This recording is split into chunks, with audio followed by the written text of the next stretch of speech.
So, it's a great pleasure now to chair this first session together with my colleague, Professor Kasper. And I think that's not just by chance. This was a clear selection to chair this together because we are now talking about the power of working together between patient advocates and medical experts or sarcoma experts. And be sure, Professor Kasper and myself, we have a long tradition in working very close together on a national level, but also on an international level. And when you look to the history of mankind, you can see a lot of dramatic projects and dramatic changes if people are working together with different expertise, different knowledge, but for the same goal and with the same spirit or with the same commitment. And this is possible. You can achieve a lot by working together. And think about your situation and the situation of many patients and patient advocates. Imagine if patients are not only affected by a disease, but also are really active, are at the center, are partners of the medical experts and the sarcoma experts to achieve changes, not standing on the sideline of the whole spectrum. So it's really to work together and really work close together to achieve changes. So that's our pleasure now to start with this session. And from our personal experience, we have seen several projects and several initiatives where if patient advocates and experts are working close together, you are able to turn hope and ideas into plans, but also into better outcome and into better results. So in this spirit, we want to start now this session, and I just hand over to my colleague. Yeah, thank you very much, Markus. My name is Bernd Kasper, I'm a medical oncologist from Germany, Mannheim. And yeah, it's my pleasure now to introduce the two speakers of this first session, two very distinct sarcoma experts in the field. The first one is Bill Tapp, medical oncologist from the Memorial Sloan Kettering. The second one is Alice Chen, building the bridge to the NCI here in Washington, and she has been involved in a lot of very important sarcoma trials. You also saw a couple of these examples in the talk before. I've asked the guys in the back to put on this slide again because I know Bill loves that slide. And when during his CTOS presidency in 2022, SPAGN built up a formal collaboration with CTOS, and actually Bill has been very instrumental in setting this up, and he always asked about that slide to show that in the presentation, and that's the reason why I have it here. So it's my pleasure now to introduce Bill for the first presentation on the topic of collaboration between experts and advocates. Bill.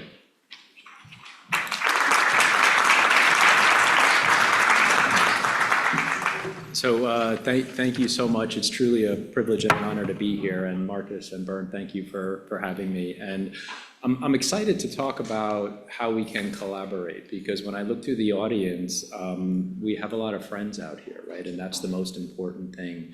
I'm an academician, so many of my slides will be academic-like, but they're not there for the details. They're there to tell a story, and I hope that story will resonate.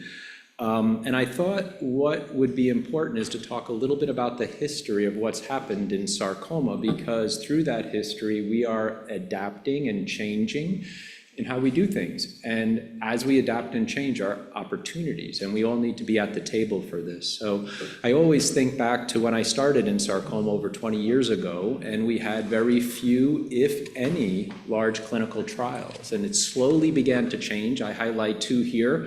One was with the drug pazopanib, known as the Palette study, which was a positive study. But this was a large international study. And the other was a chemotherapy-based study in the first-line setting for sarcomas, and that was run by our European colleagues, and that was a negative study.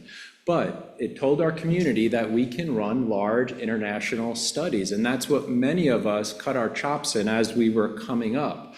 And unfortunately, the next generation of trials, which included thousands of patients looking at chemotherapies, often in the first-line setting, were all negative.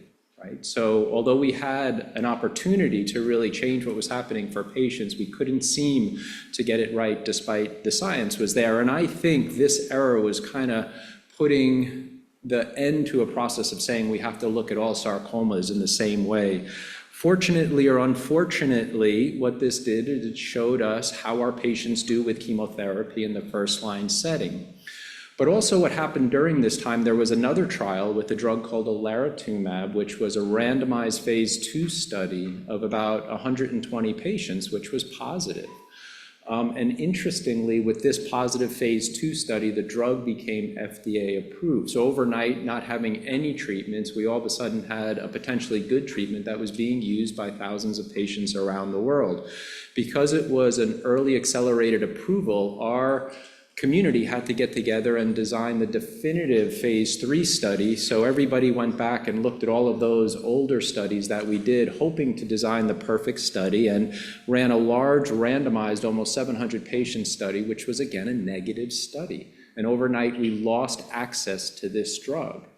And it gave a lot of us pause, because first of all, we were very upset that we often have to follow the rules that are set out for some of the more prevalent malignancies. And we questioned whether or not we lost signals with all of those studies that we were seeing because we were doing the studies wrong. And we began to think about why. Why was all of this happening? And what was clear is that we had too many variables in the studies that we were running. Some of these trials, just to accrue patients to meet the guidelines that were expected of us, we would enroll over 40 different sarcomas. All of us in this room are here because of a sarcoma, but what we realize is that those are all different diseases. Would we run a clinical trial where we said, let's bring on 40 different cancers and let's see what happens? And I think the other thing which is important is that we often don't use trial designs that are right for the diseases we treat or the patients that are part of them. And so we're destined from the beginning at times to have negative studies. And I also think what's important is we didn't have contemporary data sets to really understand the diseases. So when we designed the studies, we were designing them on false pretenses. So really important. But I think when I think about it, one of the things that it came down to is we often see signals in small groups of people that are very impressive. But then when we go to design these big studies, we're not studying the same patient population. So we're not studying the same patient population where we see efficacy. Chances are we're not going to be able to reproduce that efficacy. So how do we do that better? And I had this as a question: did we lose signals through trials and regulatory approaches that are not right for our diseases? In my mind, I know the answer to this. We've lost many, many, many of important therapies because we didn't do things correctly. So our community began to shift, and this is really important. And it came at a time where we were getting better at thinking about the genetic nuances of the diseases we treat. And this is a complex slide, and it's meant to be because sarcomas are a complex disease. But all of a sudden, we began to look at 100 different genetically distinct diseases. And there's a lot of difference between the sarcomas, but there's also a lot of differences within sarcomas, right? So this is the problem we're faced with, is how do we represent all of the diseases that you are here for in a way that's right for the people who have them? And how do we design treatments for patients, scientific research programs and clinical trials that can actually represent this?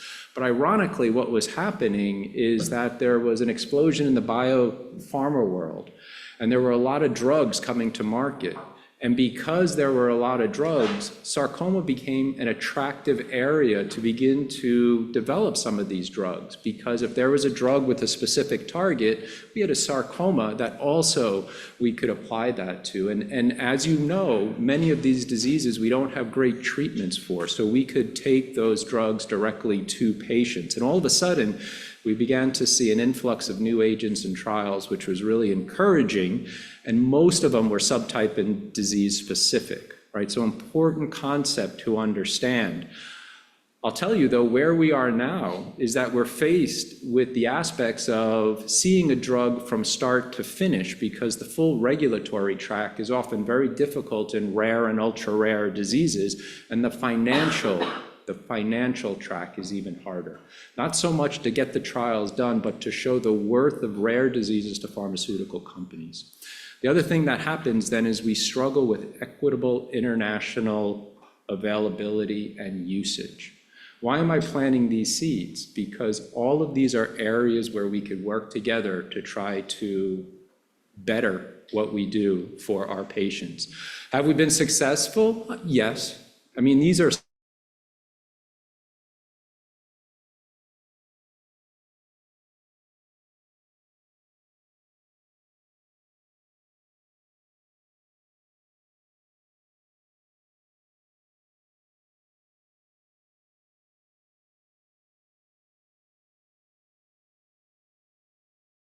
but we have so much more work to do, right? And we'll talk about some of these drugs a little bit, and I just want to talk about one drug, pexidartinib, in a rare sarcoma known as tenosynovial giant cell tumor. We started working with pexidartinib way back when, in about 2006 or 2007, and we designed one of the first basket studies. A basket study is where you try to match patients with a biological disease based on how a drug works, and you can look at.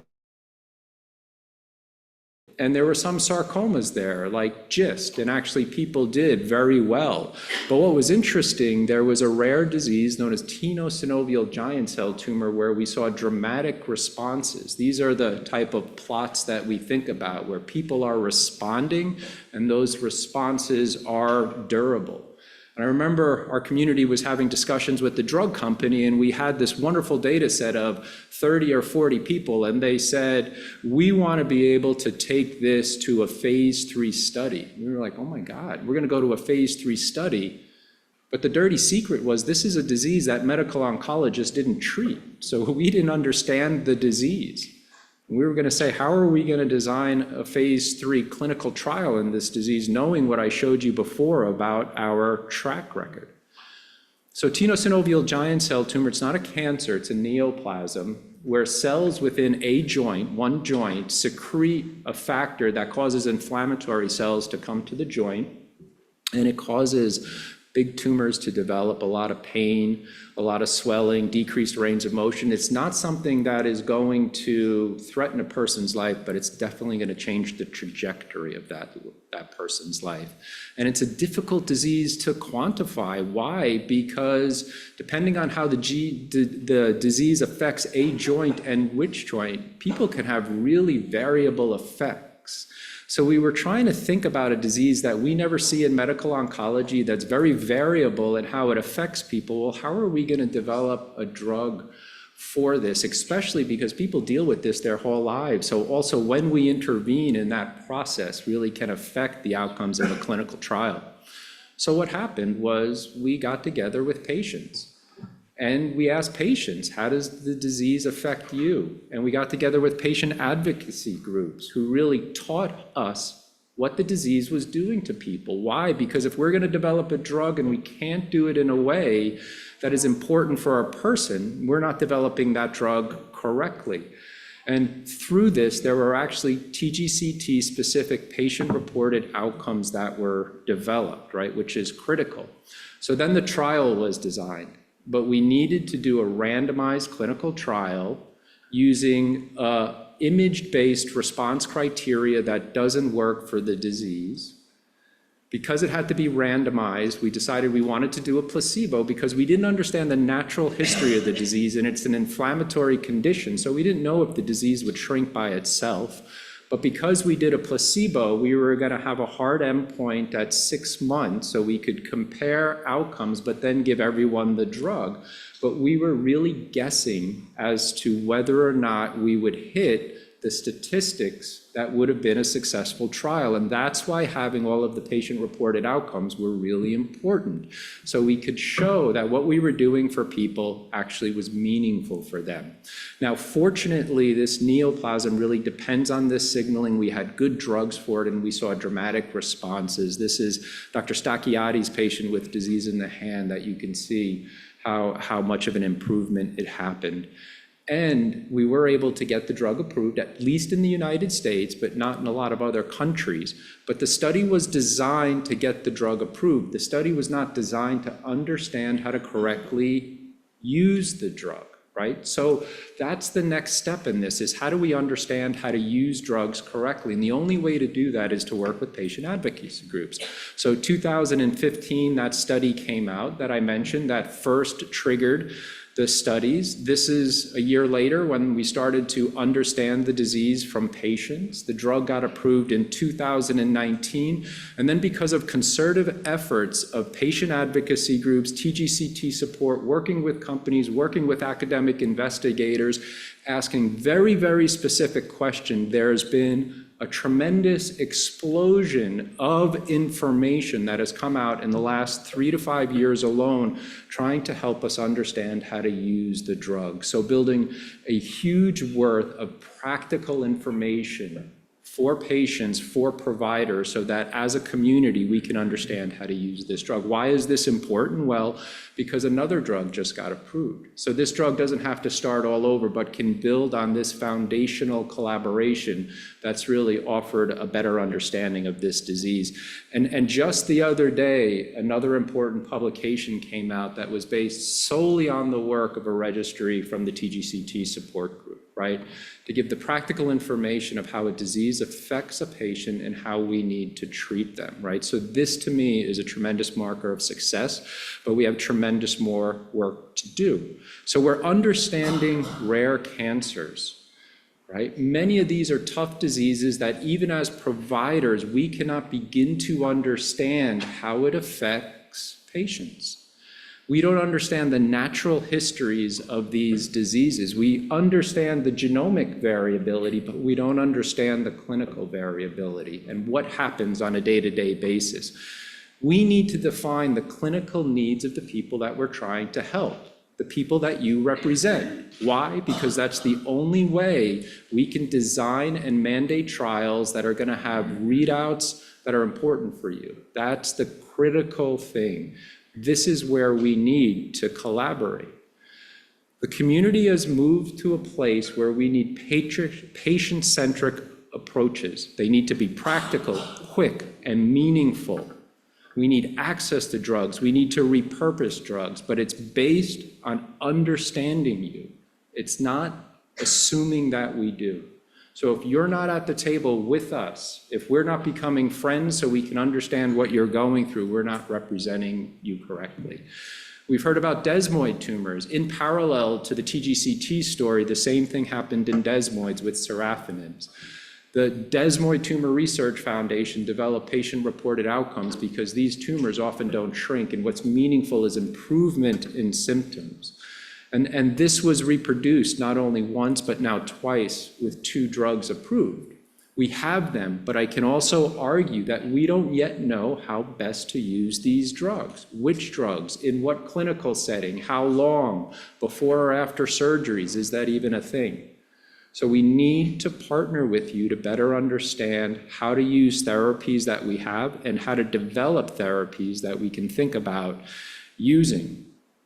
So our experiences are growing, and we've learned from those all-comer trials that have failed, and now we're having some really nice trials in specific diseases: synovial sarcoma, undifferentiated pleomorphic sarcoma, leiomyosarcoma. These are changing our treatment paradigms, giving us new options, but we're still struggling to say, how do we use these treatments correctly? Now, what's also interesting is it's beginning to happen in some very, very rare cancers, very, very rare sarcomas.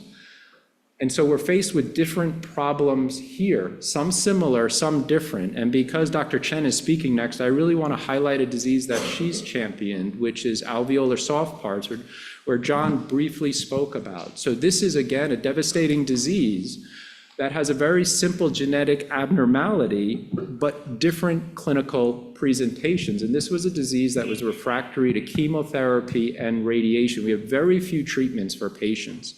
No one ever thought that we could run a randomized clinical trial in this. Our European colleagues with Ian Judson proved us wrong and ran a really nice randomized clinical trial showing efficacy of VEGF-based tyrosine kinase inhibitors. So they're used all the time in the clinic. But patient advocacy can drive success. And I'll never forget when immunotherapy was blowing up, one of my patients who's from China came to me and he says, I'm talking to patient advocate groups in China and they're saying immunotherapy works. And I was like, no, immunotherapy doesn't work in this disease. It's a translocation positive disease. It's a cold disease. I don't think it would work. And he says, can you get me on a clinical trial with Bree Wilkie in Miami? And I said, sure.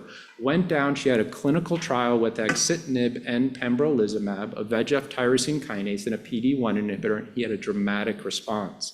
Simultaneously, other patients were coming to these studies as well because the patient advocacy groups were mobilizing this information and moving patients on to clinical trials. This was a 54% response rate in the ASPS group. There was a study of a PD-1 inhibitor and a CTLA-4 inhibitor at MD Anderson. 40% of the ASPS patients responded. And then, of course, we heard of Dr. Chen studying single-agent PD-1 inhibitors in this disease with a 37% response rate. So almost overnight, we went from something to something very, very important.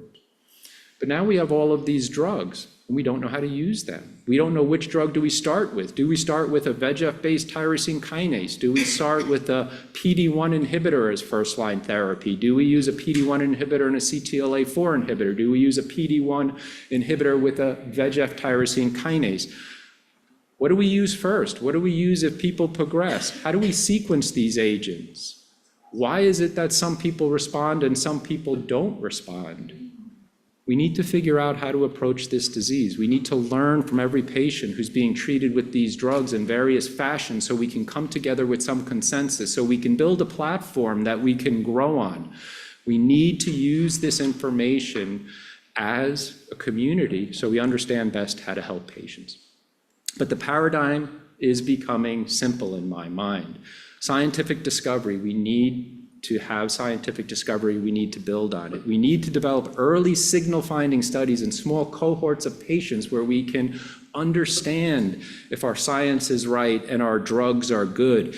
In parallel, where we need help, we need to define the natural history of rare and ultra-rare cancers, because we cannot develop drugs like they do in breast cancer and other diseases. We need to understand what patients are going through. We need to develop better clinical trials and clinical outcomes.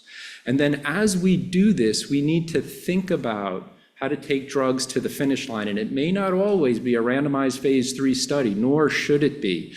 And in that process, we need to understand how to appropriately use drugs.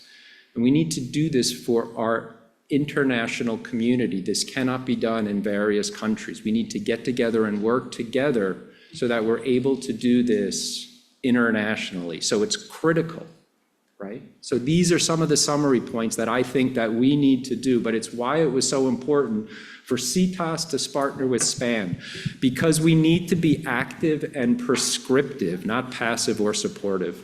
I don't like when patient advocacy groups say, how do I support you, Dr. Tabb? I should be saying, how do I support you? We need to be at the table together as friends because we all bring different things to the table, as Mark has said. We need an equal partnership, all identifying needs, focus, and opportunities. We need to be unified and not scattered. We cannot have egos in rare and ultra-rare diseases. We now have over 100 diseases that we need to treat in sarcoma. 70% of them are ultra-rare, meaning only a few hundred people diagnosed in the United States each year with this disease. We cannot run large randomized clinical trials. We cannot. We need to think about different ways of doing it. But how do we do it? That's the biggest question I got here. How do we start? Where do we start? How do we get together? One of the things that the international community is coming together and is developing the PUSH platform. This is something where we want to maximize the knowledge that we gain from interacting and treating every single ultra-rare sarcoma patient to support developing new treatments and improve outcomes. This is not an academic adventure. This is getting together our extended community of academia, patient advocates, nonprofit organization, regulators, all sitting at the table together in the various diseases that we all represent here.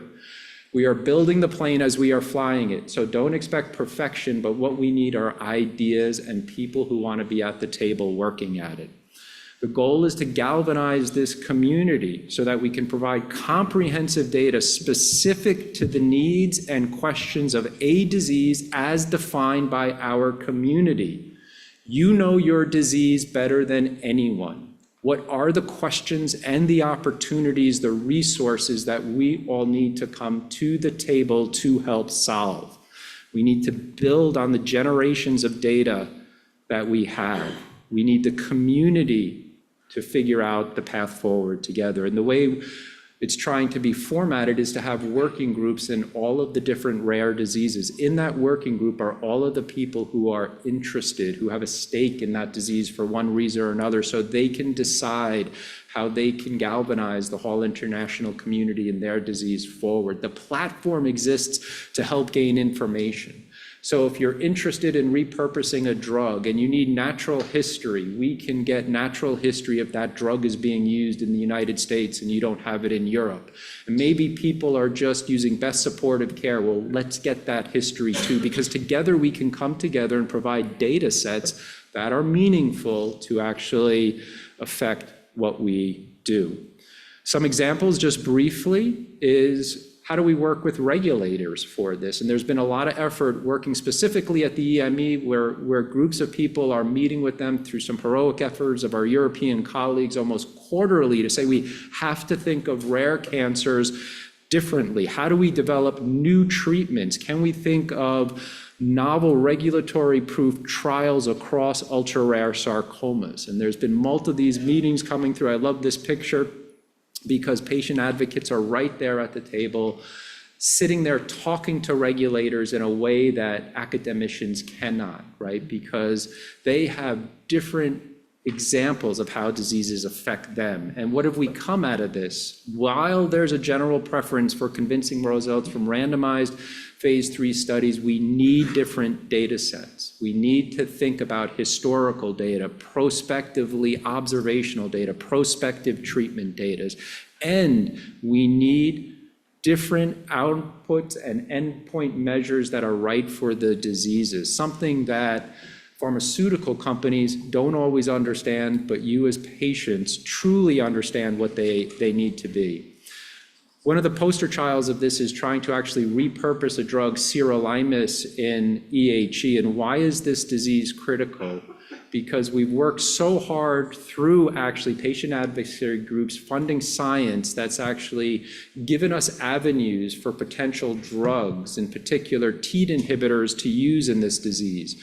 We've had first-in-human studies in which EHE patients were actually on treatment, and we saw dramatic effects for patients.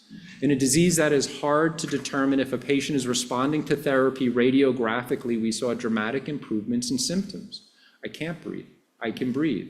I'm losing weight. My weight's stable, but we lost the drug, and this was the perfect quote.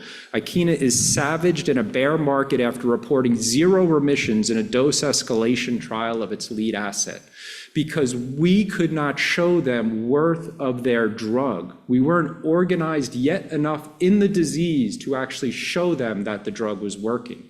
So we're trying to change this. Put together a prospective international observation study to understand the disease in patients, a prospective observational study of treatment with sirolimus. We're looking at new endpoints, looking at pleural effusions on scans, which are very important for this disease, looking at pain assessments and actually serum biomarkers. This is because patient advocates are sitting down at the table and saying, this is what's important to us, figure out how to measure it. We're going to get the data from patients, and you figure out how to measure it. Together, we can move forward. And I will say this is not only happening in Europe, and it's not only happening in cancers, but I was recently at a workshop in rare diseases together, saying we have to get together and at least have legislation in the United States that allows us with rare diseases to follow a different path, to be held to different standards, because if we try to run 700 patient studies in a disease where there's only 100 people diagnosed in the United States each year, we're going to fail. So we need your voices so that we can all come together and decide what to do correctly. So I want to thank you, and I hope you feel empowered with this meeting, because there's so much we need to do and we need to do it together. So thank you. Thank you so much, Bill. Yeah, please join us here. And yeah, Alice, please, it's your turn now for the second talk. And we will have the questions and discussion at the end, I think.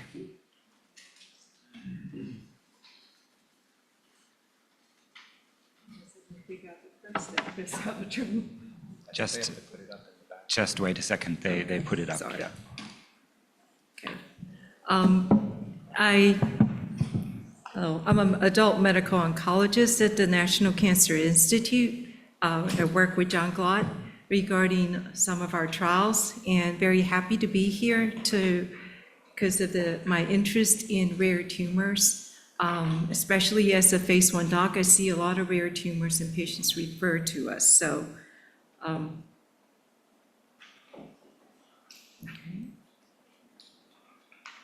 I guess it helps if it's pointing in the right direction.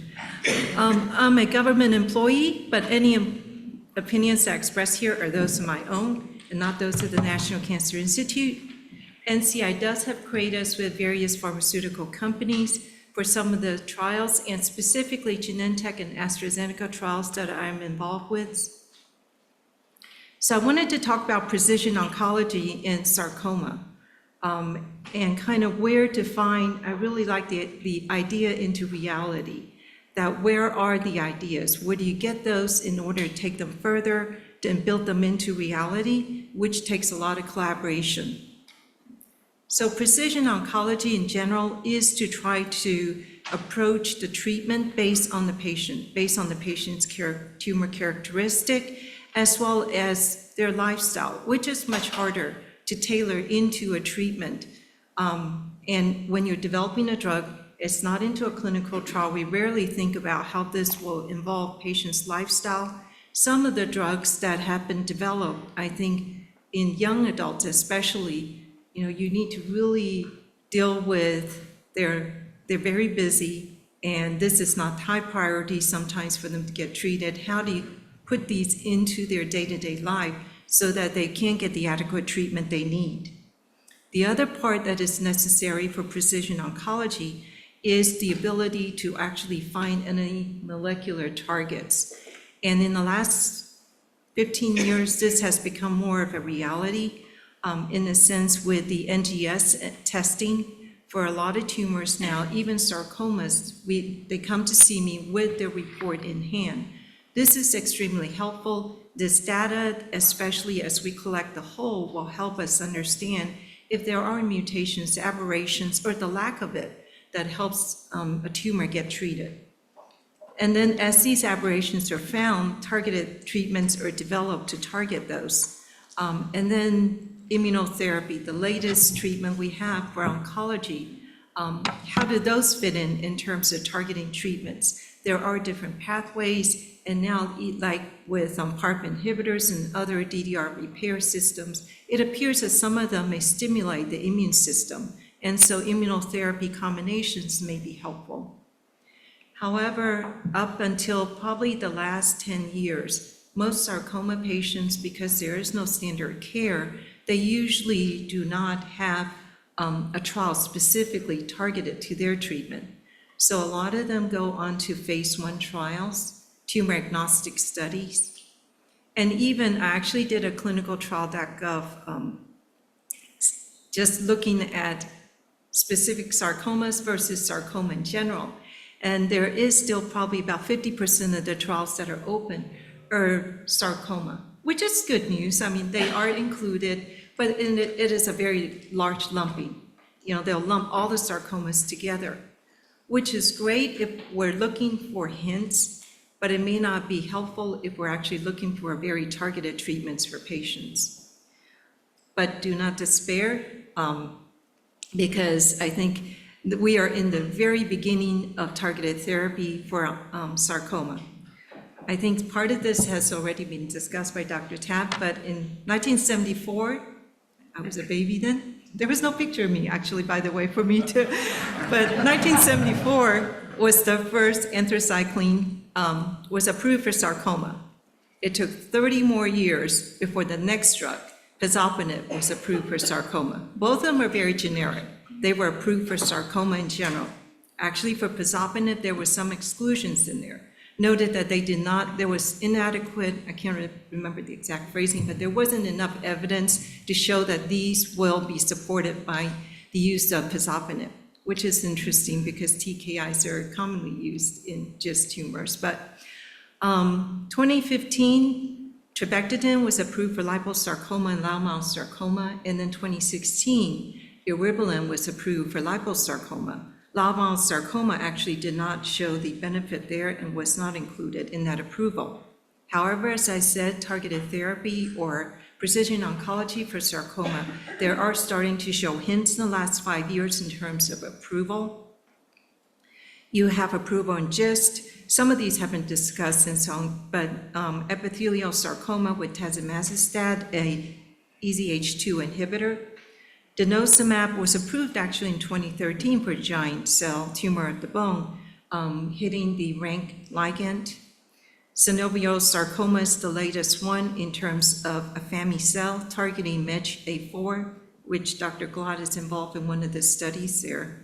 Nirogacestat has been discussed.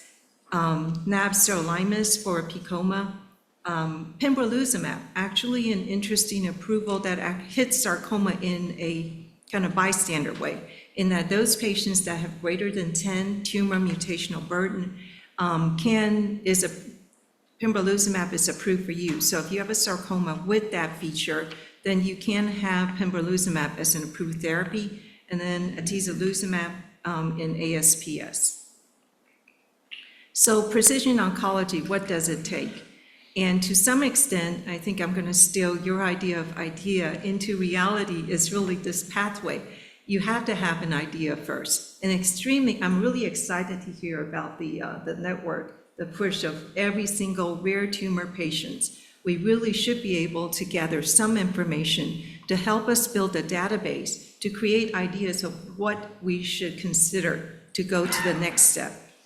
So the preclinical, the clinical, there's obviously, you're not going to find that in phase 2, phase 3 trials. And ultimately, you have to look into the tumor agnostic studies, the phase 1 trials, and case reports. And this is important in that a lot of exceptional responders, when you have no treatment for a patient, sometimes the physicians will try something. If that's an exceptional responder, we should take the time to write it up, report it, so that when somebody is looking for data of a rare tumor, it is there for them to find it and take it forward. 2-case report makes a very exciting idea. Interest, and this is where advocacy group can really help in terms of aligning the stakeholders, our pharma partners. Now, a lot of pharma groups that I've worked with now, large ones especially, have rare tumor subdivisions to help look at rare tumors as they go forward. And Genentech was very helpful in terms of that. Recently, I worked with AZ on a different project. So, it's important to understand and for the advocacy groups to help us approach these pharma companies and make these pharma rare tumors our partners in terms of looking for new treatments. Private equities, y'all probably know how to deal with them a lot better than I do. I just put it there. It's important to get the money for it. Investigators to be interested in these rare tumors. And then once you have an idea, to build a clinical trial in a rare tumor where it's 1 in a million patients, you need to have a whole network of investigators to help you accrue those studies, even if they're small studies. And I will say that most of what I'm going to discuss from here is, since we are here, we're supposed to be on NCI, I will pretend we are, on that campus, that it's going to be directed more toward NCI resources and trials that we have done. So preclinical, where do we generate the data? One of the things that the NCI have done is a patient-derived model repository to build PDX models as well as organoid cell lines and cancer-associated fibroblasts. This was a large project that has been done through the DCTD to focus on understudy rare tumor histologies, including MPNST, Ewing sarcoma, osteosarcoma. 40% of all models that are currently available is in the rare tumor category. These have been clinically annotated, so we know what prior treatment these patients had. Early passage, molecularly characterized. And these can be primary or metastatic. They could come from the same patient as well. And in terms of their prior treatments, as I mentioned, they have been characterized. And if you could see this is not a pointer, the graph at the bottom, that we have there's 49 samples that you can have both the PDX, the organoid, the cell line, as well as the fibroblasts, but you could also have different combinations totally available. And these are available to academic and commercial researchers at minimum cost. As I mentioned, what's in the red box is sarcoma models that have been genomically characterized that are available. And I know you can't read that, but there is a website that these information are all available. And Yvonne Everett, who is in charge of the program, she says she'd be happy to talk to anyone who is very interested in learning more. This is more the known fusions for sarcoma. For those sarcomas that have known fusions, there has been characterization of those. And then these are the histologies that are currently available in sarcoma. So once we built those PDXs, the next thing we did is actually for rare tumors, 39 of them, we took them out and we started to test combination treatments, mostly investigational combinations, to see if we could look for synergy.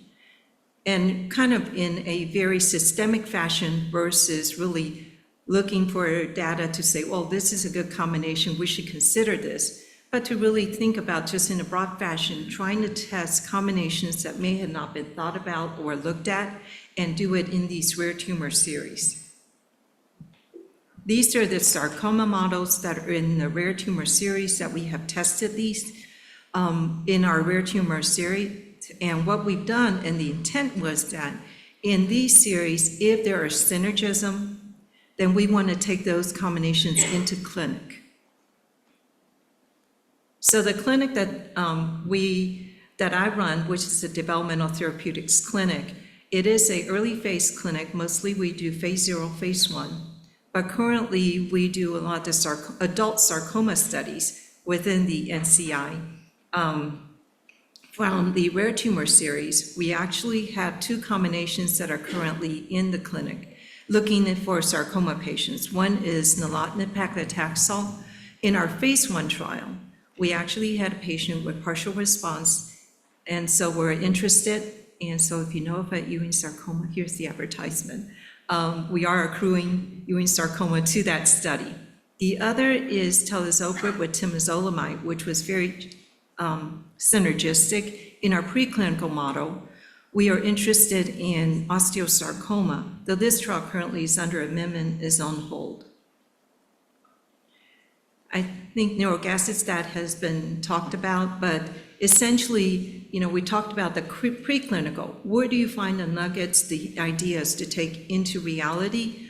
The other is to look at phase 1 trials. There's been several reports of responses to sarcoma patients in phase 1 trials that actually has come into clinic. The one that I think tells the best story is nirogacestat. It's a gamma secretase inhibitor.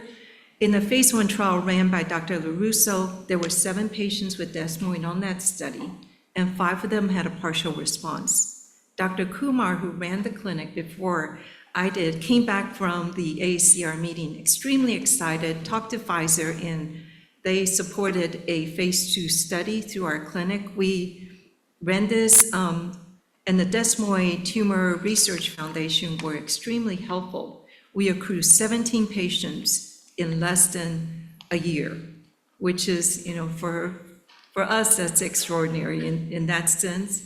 This trial has seen 5 PRs. I have to admit, we did not have anybody progress, but over time, and this is about 10 years, patient had dropped out. And I think it is extremely important to consider the patient portion of it, to understand why it was, for them, it was not, they weren't able to stay on treatment. We were only seeing these patients every 3 months as well. And for some of the young adults, that was just too much for them. One of our best responders, who actually became a social worker, toward the end, just decided it was just too much for her to be on the study. Thankfully, the drug was approved shortly after that, and hopefully she's on treatment again. But Pfizer gave the drug to SpringWorks, and SpringWorks opened DeFi, a phase 3 international double-blinded randomized placebo-controlled study in 2019. Internationally, they were able to get the trial completed, reported in 2023, FDA approved in 2023. The other place to look for ideas is in a tumor-agnostic study. So NCI-MATCH was a phase 2, 39-arm study of precision medicine. We initially, because looking for diagnostic genomic testing was not popular in I shouldn't say popular, but wasn't commonly done in 2015. When we built this study, we actually built an assay, and that everybody that was coming on study would have their tumor biopsy, so we can look for molecular aberrations at the time they enroll onto the study. If they did have an aberration and we have a drug to target that, then they were matched together and put onto the trial. The initial part of this study ran for 2 years. 288 sarcoma patients came onto that trial and were biopsied. In 2017, though, because it became popular and the Medicare started paying for molecular testing, we started partner with outside commercial as well as academic sites that do molecular testing, and we stopped the biopsy at that point. But the patients the sarcoma patients that initially enroll onto this study, the specimens are collected, analysis are ongoing for those. So that's another area besides phase 1 trials where we would look for a tumor agnostic study or for ideas in sarcoma. This is, I think my part of this has pretty much been spoken with, but I will run through it briefly. ASPS is actually an extremely rare tumor, less than 1% of all sarcoma, usually seen in the ADA population, the adolescent young adults. Because of that, it was very important to look at this drug in terms of the whole spectrum, from pediatrics into adulthood. Usually these patients, when they're diagnosed, they tend to be diagnosed a little late. You know, they're young, they play soccer, they had a lump in their leg, they figure they hit something, and so they don't worry about it. By the time they see a physician, some of them are surgically resectable, which is really the best approach for treating these patients. While a lot of the patient potentially may not be. And even those that are surgically resected and need to be followed over time because of its indolency, they do not. They get lost in follow-up until they have a seizure, they're short of breath, running around. So then they go see a doctor and they have lung mets, they have CNS mets, and at that point, chemotherapy really is not a very good approach for this drug. This drug does have a ASPS CR1 TFE fusion protein, which identifies the tumor. It's not clear currently if this is a driver mutation for this disease. And there are 2 specific types, and it's also not clear if type 1 or type 2 actually makes a difference in terms of treatment. So a little bit about sediranib, which Dr. Tapas already talked about, but this also came through a phase 1 trial. In the phase 1 trial of sediranib, there was actually 5 out of 7 patients that actually responded, and so a phase 2 trial was ran. This one was again run through our clinic with the pediatric oncology branch. Again, we dropped the age of sediranib to 13. We also had several outside sites to help us accrue patients, and they saw 35% response rate. CASPER was done, international study, show a 19% response rate. However, it wasn't taken to the FDA for approval. Obviously, I don't work for AZ, so can't answer that question as to why. Tislelizumab, in order for us to complete our study in this rare tumor, we ran it through the ETCTN, the Early Therapeutic Clinical Trial Network, which I'll talk about a little later.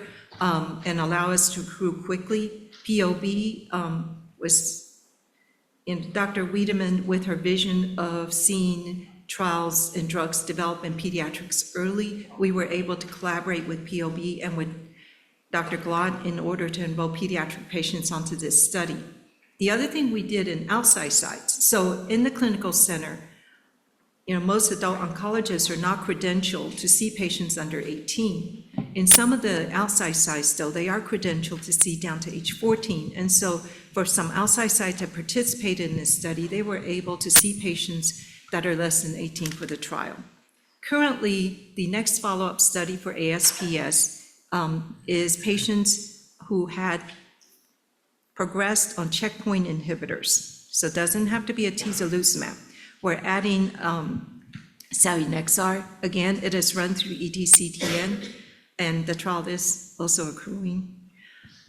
But as I'm trying to tie the story of preclinical to case reports to build a study, the reason we thought about looking at ASPS for atezolizumab is that the Pediatric Preclinical Testing Consortium had 2 patients with ASPS. So it's important that you include sarcoma patients when they're a tumor to get as much data as possible, because those 2 patients had high expression of PD-L1.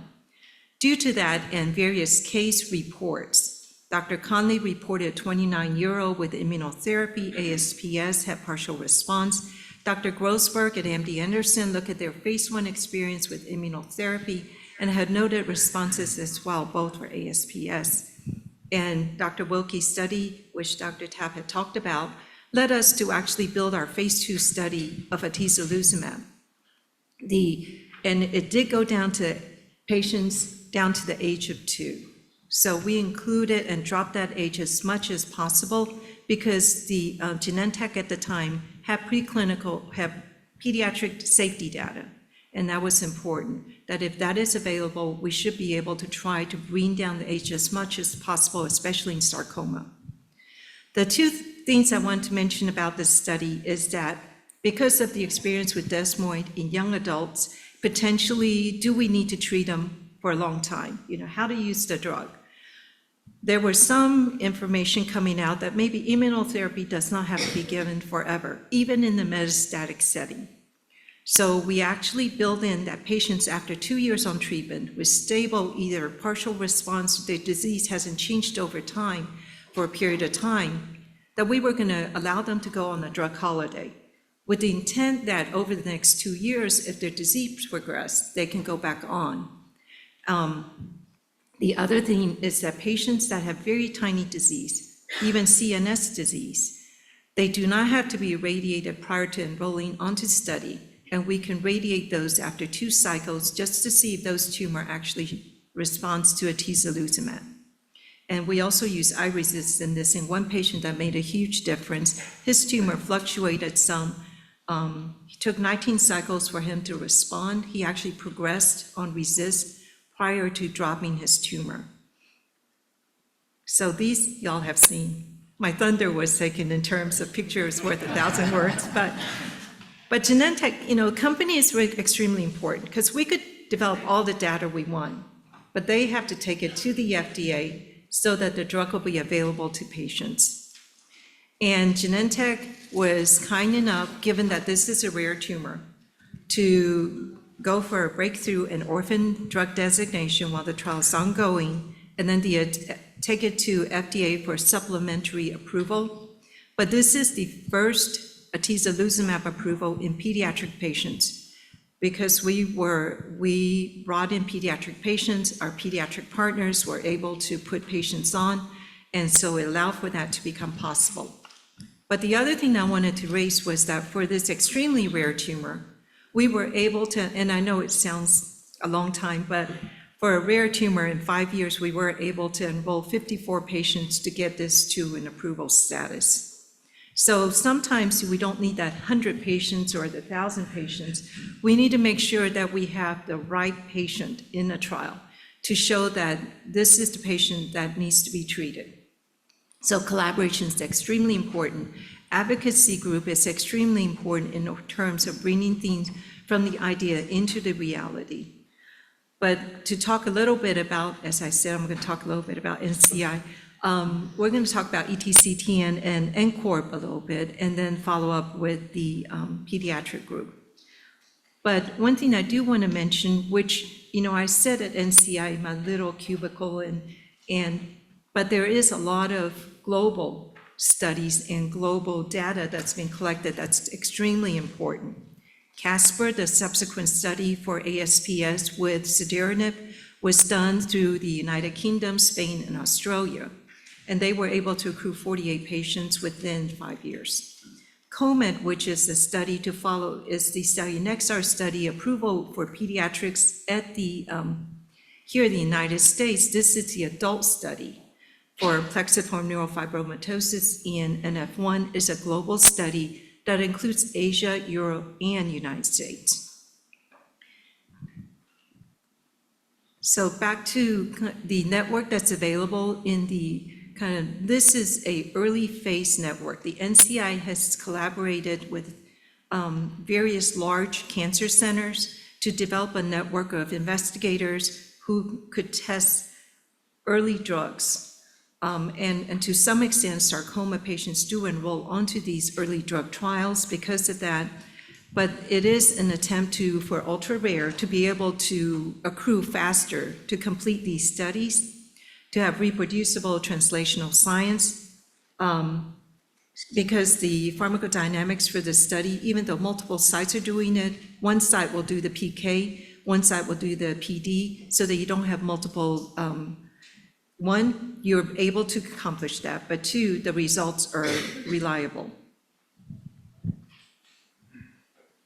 And the NCORP is just, as I mentioned, so actually in this map, if you'll note, this is the ETCTN, and if you'll notice that these are major cancer centers, the center United States is not very well covered.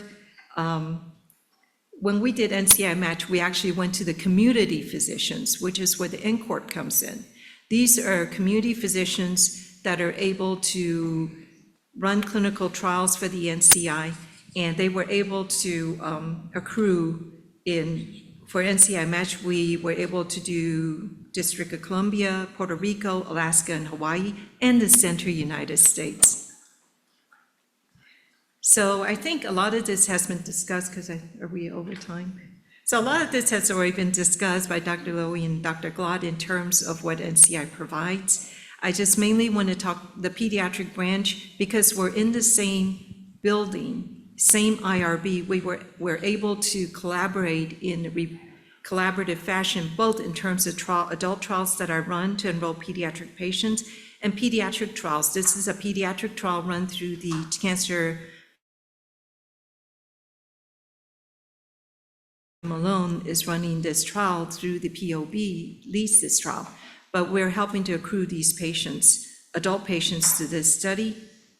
And then, in terms of the target, back to precision medicine, I think there are multiple ways that we can target this broadly in terms of just attacking cells that are growing. Driver mutations, these are very rare and sometimes hard to target. However, tumor-associated antigens, which on a brief search, there are multiple of them that identifies the tumor. These may be ideal ones to look for antibody drug conjugates or protein conjugates, and pathways that runs the tumor, we could target those pathways. So just kind of in general, idea to reality. I want to thank the advocacy group and mostly the patients for participating in all these studies to make it all possible for us to be where we are and hopefully where we'll be in the future. Thank you. Thank you so much, Alice. Yeah. Please join us here on the podium. And I think, you both highlighted very nicely great examples of collaboration. So are there any questions from you, from the audience? Please.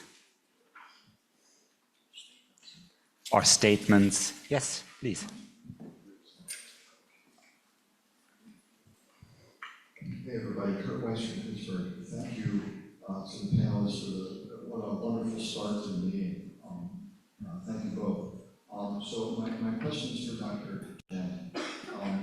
Largely because of the efforts of the Pittsburgh Sarcoma, which is our patient advocacy group, we've been able able to bank sarcomas starting in 2012, doing it well since 2017. At this point, we've got about 18,000 unique samples, almost 1,000 patients where we have fresh frozen, viably frozen, and blood that's divided into buffy and plasma.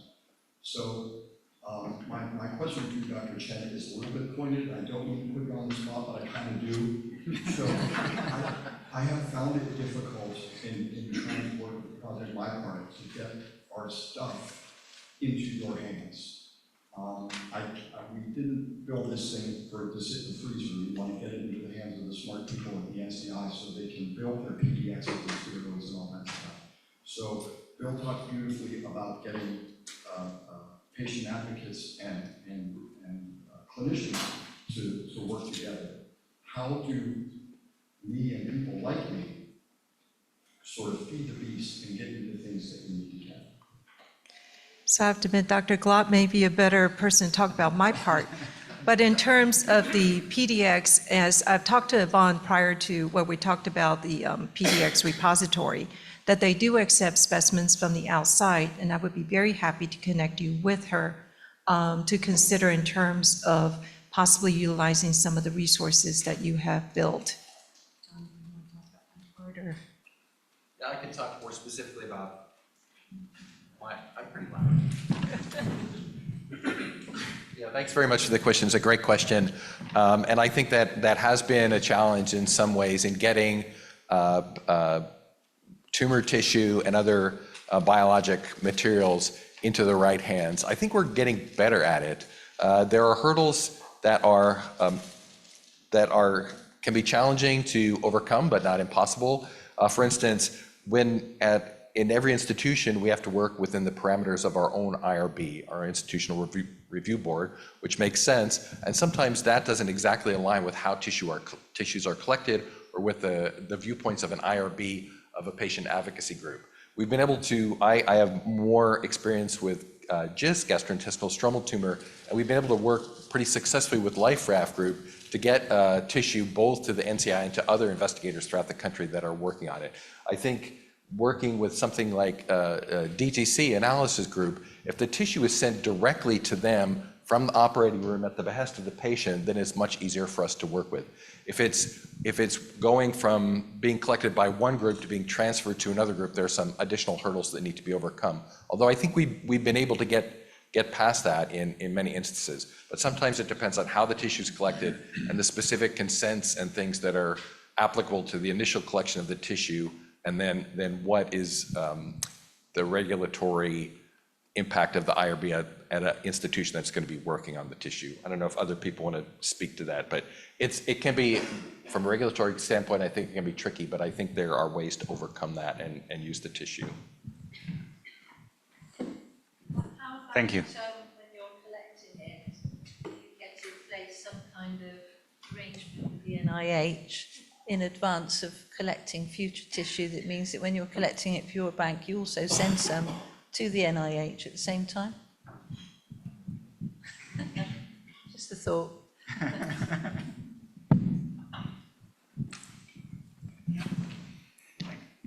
Do we have other questions or statements over here? There is. There's one in the middle. Is this working? Yeah. I just have a couple questions. One is, I have a problem with the counting of how many patients actually have these diseases. Because we don't have CPT codes or anything specifically for subtypes, how are we ever going to get accurate data on how many patients truly have these diseases when they're treated in so many different sites and the sites usually don't speak to each other? That's my first question. Yeah, it's a great question. I think it's challenging, and what we also see is over time numbers change, right? And a perfect example is GIST. When it was an LMS of the GI tract, there were 400 cases, and then you had a diagnostic test, and all of a sudden there's 4,000 cases. TGCT, we struggle with those numbers all of the time as well. So I think it's hard to, unless a country has a very, very specific registry, which we do not in the United States. The CPT codes and the ICD-9 codes are horrific. And even at institutions, we have difficult time tracking numbers. I think the question is, in my mind, the utility of having exact numbers versus really truly understanding how rare it is and the heterogeneity of the disease, right? Because I think so many of the diseases, even though they're rare, very clinically, very genomically heterogeneous, right? So that, ends up parceling the disease more and more and more, right? Which is important to do, but it's also very daunting. So I don't know in the United States if we'll be able to understand incidence. I think some of our European colleagues do a much better job because they have stronger registries. And the second question was, most of the clinical trials, and I think Dr. Tapp spoke to this a little bit, have 3 to 5% of patients that have a significant response, or at least some response. And yet the trial is ended because there's not financial backing to keep the trial going for whatever reason. And my question is, because I brought this question up at another meeting and I was told by the representative of pharmaceutical company, oh yeah, we look at those patients and see what the cause was. Is that true? Or how do we find out more about the patients that do respond and how they can be analyzed in retrospect to find out if there's any commonality to why they responded? So in terms of the responders in phase 1, NCI a while back did have an exceptional responder program in which patients who have responded through either just any therapy on the outside or in any phase 1 to report those and to send their specimens in. For us, at least, as a phase 1 doc, I have to admit every responder is a gold mine. We biopsy these patients when they're in the we don't always biopsy them up front, it's the problem. But toward the end, when we do the biopsy, we do save their specimen. If they're responders, it's extraordinary. In the atezolizumab trial, the downside for us, though it's a great thing for patients, we didn't have enough progressors to compare the difference of the responder to the progressor. But most of the time, you got to have enough responders to know what's normal, what's not. But yes, those are very important to try to understand why they respond, but you also need to have some of the non-responders in order to know the difference. Yeah, Mitch, it's a great question, but I would say the truth is that, things are buried all the time, right? Because most of that data is held within pharmaceutical companies who don't have an interest. It doesn't get out there. There's no thought in developing the drug. We don't have access to the data. We don't have access to the samples. And it's, and I think about that, when we had IGF-1R inhibitors and we were looking in Ewing sarcoma and we saw positive results, Sylvia Stacchiati and we both had evidence of efficacy in combinations on solitary fibrous tumor.